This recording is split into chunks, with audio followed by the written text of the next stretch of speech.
तो प्यारे बच्चों, आपका स्वागत है। एक बार फिर से नमस्कार। अब की बार वीडियो आने में थोड़ा टाइम लग गया, बट आज जो टॉपिक हम लेके आए हैं 7th क्लास का, वो बहुत ही इम्पोर्टेंट टॉपिक है। इसके अंदर जो भी हम लोगों ने पिछले क्लासेज में सीखा है उन सब का मूल्यांकन होगा। मूल्यांकन कार्यपत्र नंबर 2 है ये। इससे पहले एक असेसमेंट हो चुका है, वो आप लोगों ने दिया होगा। तो इसको हम देखते हैं। 20 नंबर का है, ये आपको आना चाहिए, जिसके अंदर 10 क्वेश्चन दिए हैं। 5 क्वेश्चन मैंने सामने लिखे हैं। जो पहले 5 क्वेश्चन हैं वो हम असाइनमेंट में से ही करेंगे। क्वेश्चन पढ़ रहा हूँ कि X व्यक्तियों के एक समूह में प्रत्येक को अपना मनपसंद फल चुनने को कहा गया। अब इन्होंने कहा X व्यक्तियों के एक समूह में, यानी कि जो कुल व्यक्ति हैं वो X हैं। अब समूह ग्रुप होता है, मान लीजिए 10 लोगों का समूह। तो अब यहाँ पर X व्यक्तियों का समूह, यानी टोटल जो आदमी है वो X हैं। इनमें से कहा कि भाई आप ऐसा करो, एक एक अपना मनपसंद फल उठा लो, चुन लो। जिनमें एक चौथाई ने कीवी चुना। कीवी एक फल होता है, खट्टा मीठा। कीवी फल एक चौथाई ने चुना, यानी X का 1/4। ये ध्यान दीजिएगा, ये गुणा में है, X एकम X ऊपर ही लिया जाएगा ये। 1/3 ने केला चुना। केला 1/3, यानी कि इसका 1/3x। और 2/5 ने संतरा। टोटल संख्या का 2/5। और बाकी जो बचे 3 व्यक्तियों ने अंगूर चुने। अब इनकी जो संख्या दे रखी है अंगूर चुनने वालों की, वो क्लियर दे रखी कि 3 आदमी हैं। तो मुझसे पूछा गया इनको रिलेटेड लेके कि आप समीकरण बनाइए। तो पहले में मुझसे कहा गया कि कितने लोगों ने कीवी को चुना। तो कीवी चुनने वाले लोगों की संख्या वो आपके सामने ही इन्होंने कहा है X के रूप में ही लिखना है। तो कीवी कितना, 1/4x, क्लियर दिखाई दे रहा है। दूसरे में कहा कितने लोगों ने संतरा चुना। तो संतरा फल जो है कितने लोगों ने चुना है वो भी हमें क्लियर दिखाई दे रहा है, 2/5x। इन्होंने कह रखा है कि हमें x की फॉर्म में ही लिखना है। फिर कहते हैं उपरोक्त स्थिति को एक समीकरण के रूप में व्यक्त कीजिए। अब ये जो स्थिति हम लोगों को दे रखी, इसका हमें समीकरण बनाना है। तो समीकरण में ये है कि भाई टोटल लोग तो X हैं। आप देखिए कुल व्यक्ति, अब जितने भी व्यक्ति होंगे वो 4 हिस्सों में बट गए। इतने तो कीवी लेने वाले हैं, इतने केला लेने वाले हैं, संतरे वाले हैं, और जो 3 लोग हैं वो अलग से। अब ये इन चारों लोगों को जो 4 हिस्सों में बटे थे उनको मैं जोड़ूंगा तो कुल व्यक्तियों के बराबर होगा। तो कुल व्यक्ति कितने हैं, x बराबर 1/4x, 1/3x, 2/5x जमा 3। ये एक समीकरण बन गया। यहां से अगर मैं चाहूं तो सोल्व कर सकता हूं। अब इसको सोल्व करने का तरीका आप देखिए। जो x वाली वैल्यू उनको आप लेफ्ट हैंड साइड में ले आइए। घटाका हो गया 1/4x, ये भी घटाका 1/3x, ये भी घटाका 2/5x, बराबर में 3 रह गया। अब इसके नीचे 1 लगा के आप 3, 4, 3, 5 का एलसीएम लीजिए। अब एलसीएम कैसे लेते हैं, ऐसे 4, 3, 5। तो सबसे पहले 3 पे ही ले लेते हैं, 3 एकम 4 पे ही चला जाएगा, फिर 5 पे ही चला जाएगा। यानी कि 4, 3 इनकी मल्टीप्लाई अगर हम करते हैं, 15 चौके 60, 60 तिया 180। तो 180 के ऊपर गुणा हो जाएगी 180x। 4 से भाग देंगे 15 बचेगा, 15 एकम घटा 15x। 3 से भाग देंगे 20 बचेगा, तो 20 एकम 20x। 5 से भाग देंगे 12 बचेगा, 12 दूनी 24x, बराबर में 3। अब घटा वाले जुड़ जाएंगे 180x। इनको मैं जोड़ूंगा 5 और 9, और 2, 2, 4 और 1, 5 बटे 180 बराबर 3। इसको हटाते हैं जी, 180 की इधर गुणा कर देते हैं। इसमें 180 में से 59 घटेगा तो हमारा बचेगा 10 में से 9 गया 1 और यहाँ बच गए 17, 17 में से 5 गए यानी कि 12। और इधर इसकी मल्टीप्लाई मैं करता हूँ तो 180 इंटू 3 ये डिवाइड में आ जाएगा, 180 इंटू 3 बटे ये 121। अब ये किससे कट रहा है? ये तो भाई किसी से भी नहीं कट रहा, तो क्वेश्चन में शायद कुछ मिस्टेक है। तो समीकरण के रूप में हमने कर दिया है, 2/5 ने संतरा चुना है, 3 व्यक्ति ने अंगूर चुने हैं, 1/4 ने कीवी, 1/3 ने केला। तो आप इसको यहीं तक सोल्व करिए क्योंकि ये शायद इन्होंने इस तरीके से। तो अब फिफ्थ, अब इसकी हम मल्टीप्लाई करते क्योंकि ऐसा समूह बन नहीं रहा तो कटेगा नहीं है किसी से भी, क्योंकि नीचे 11 का टुकड़ा तो 18, तो ये 54, 540 बटे 121।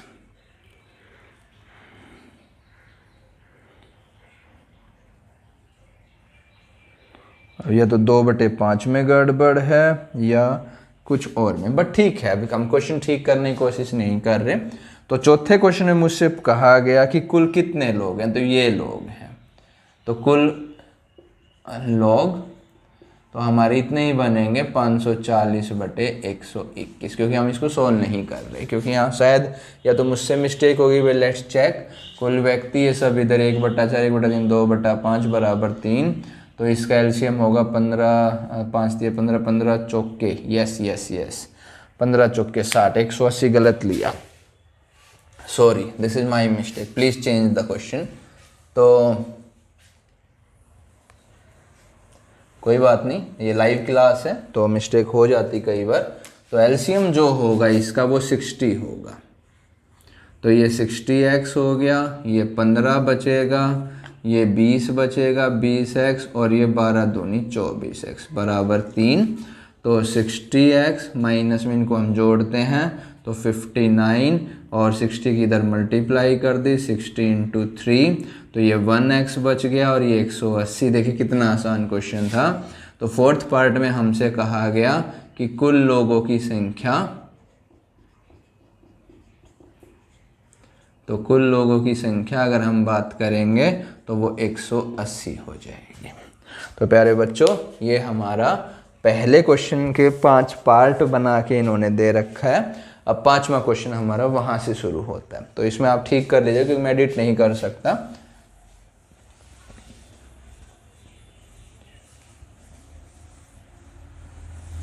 जी, अब हम बात करते हैं फिफ्थ क्वेश्चन की।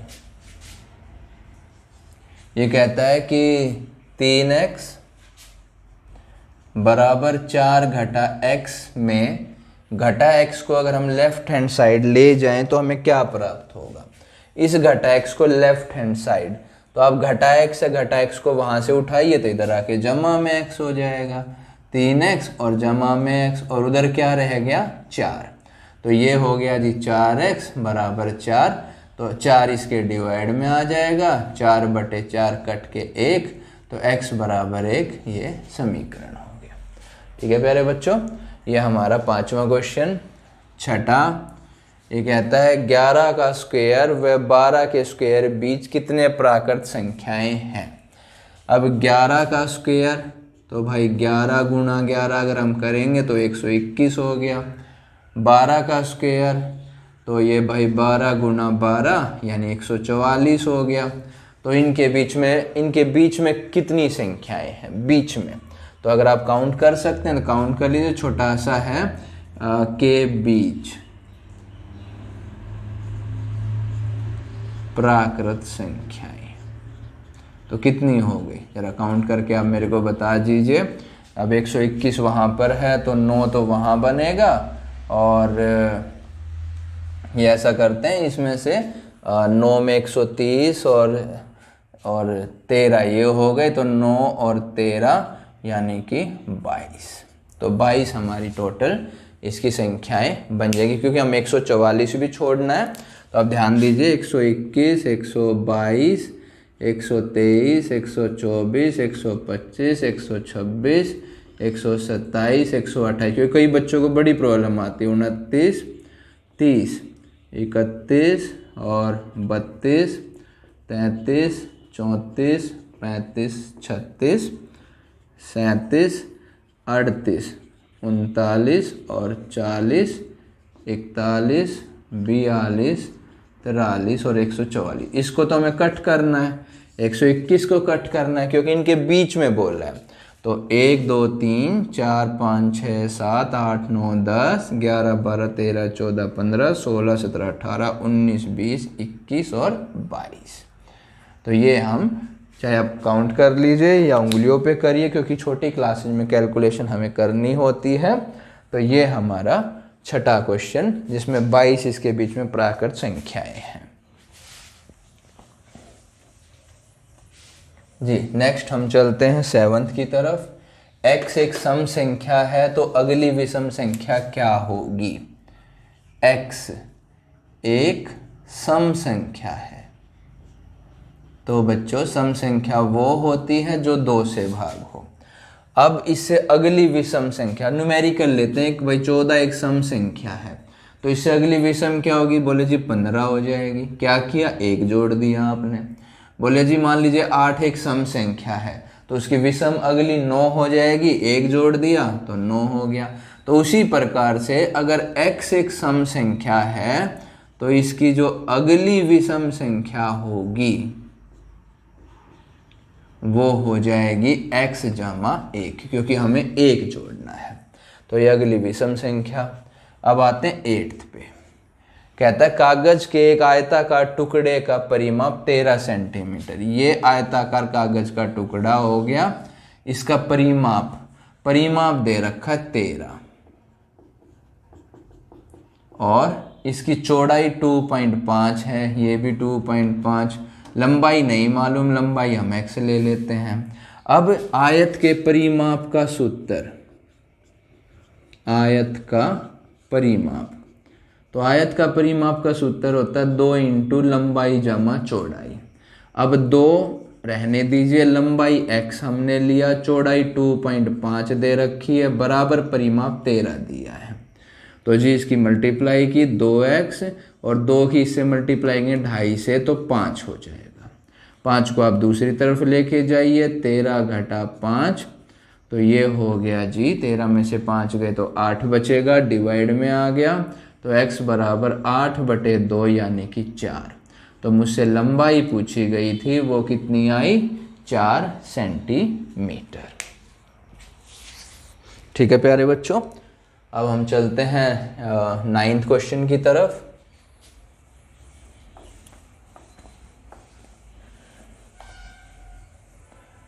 नाइन्थ क्वेश्चन, रिया व प्रिया की आयु का योग 30 है। दोनों की आयु का अनुपात 2:3। अभी अनुपात का एक कंसेप्ट आप समझिए। तो इन्होंने कहा कि रिया और प्रिया की आयु का अनुपात, नाम के कोई मतलब नहीं है, आयु का अनुपात, तो इसमें इन्होंने कह रखा है 2:3। तो ये 2 रिया की हो जाएगी, ये 3 प्रिया की हो जाएगी। तो प्यारे बच्चों जब मैं इनकी आयु लूँगा तो रिया की आयु तो अनुपात हट के x लग जाएगा, तो ये 2x हो गया। प्रिया की आयु अनुपात हट के 3 के साथ 3x लगेगा। जब भी हम अनुपात हटाएंगे तो उनके साथ हम x लगा देंगे। फिर कहा भी ये इनकी आयु हो गई, फिर इनकी आयु का योग यानी कि जोड़ वो दे रखा है 30। अब हम जोड़ेंगे 2x जमा 3x बराबर 30, तो ये 5x बराबर 30, 5 डिवाइड में आ गया 30/5, तो 5 6 30, x की वैल्यू 6 आ गई। अब x की वैल्यू 6 आप यहाँ रखिए, तो रिया की जो आयु बनेगी वो बनेगी जी 2 गुणा में 6 यानी 6 दूनी 12 वर्ष। और प्रिया की जो आयु बनेगी, प्रिया की आयु 3 इंटू 6, 6 3 18 वर्ष। तो प्यारे बच्चों ये इन दोनों की वर्तमान आयु हुई। अब हम चलते हैं 10th क्वेश्चन की तरफ। ये कहता है कि एक समीकरण है, उसको सोल्व करके x का मान निकालना है। x घटा 3 x जमा 1 बराबर 1 सही 1/2। पहले इसको समझिए, 1 सही 1/2, इसका मतलब इसको हम कैसे हल करेंगे। आप इस 2 की 1 से गुणा करिए, 2 एकम 2, और उसमें ऊपर वाला जोड़ दीजिए, तो 2 एकम 2 और 1 3, तो 3/2 लिख के अब आप इसको हल करेंगे। तो x जमा 1 बराबर है 3/2, क्रॉस मल्टीप्लाई, 2 की इससे गुणा किया 2x, 2 तिया 6, 3 की इससे गुणा किया 3x जमा 3। अब आप x वाली जो वैल्यूज़ हैं उनको लेफ्ट हैंड साइड में ले आइए और जो न्यूमेरिकल वैल्यूज़ को राइट में ले आइए। तो ये 2x, ये इधर आके घटा 3x हो गया, उधर ये 3 था और ये इधर आके प्लस का 6 हो गया। तो यहाँ से ये घटेगा तो घटा का 1x बचेगा और वहाँ से 9 जुड़ के अब ये 1 घटा में उधर चला जाएगा, तो x का मान घटा 9 आ गया। तो प्यारे बच्चों, ये हमारा असेसमेंट था, आप इसको करके भेजिए, इसके आधार पर आपके मार्क्स लगेंगे। इसको समझिए, समझ के करिए। ठीक है बच्चों, बाय, गुड नाइट।